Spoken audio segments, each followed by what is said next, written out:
tornado happening as it was about 2:30 today, but now we can see the aftermath, and that is always what is just so remarkable, what happens, and we're trying to make sure no one is injured. Cheryl and Greg were so on point about making sure people found their safe spaces and they were getting to areas where they could remain safe. But now you can see it from the aerial view, and it takes on a whole different perspective. And a couple of notes on that. For sure, tornado damage, because when you look at straight line wind versus tornado damage, in straight line wind damage, everything's pointing in the same direction because the wind's blowing in the same direction, right?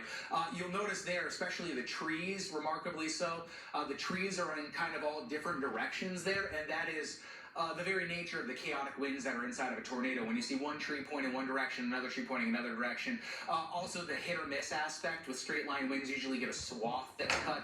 You'll notice here some of the roofing is ripped off. Industrial buildings get a different grading scale than residential buildings do because they're built with different materials and to a different standard.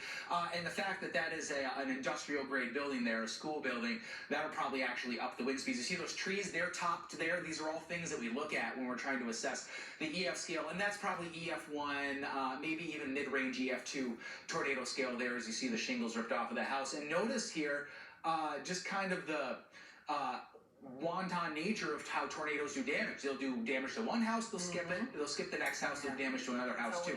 And that's why we were so alert the entire time as they pushed through, because they could drop at any time.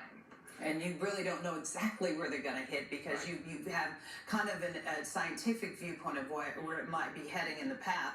But in actuality, it could take a spin in any moment and go in any direction and change. And as you said, it is always so fascinating to see one house on one street perfectly intact, and then the street right across, just 20 feet away, totally demolished. And the rooftops, of course, you can see shingles in different locations. And see the row of buses still just intact in that parking lot. It looks like at that school. However, there are other cars that have been overturned.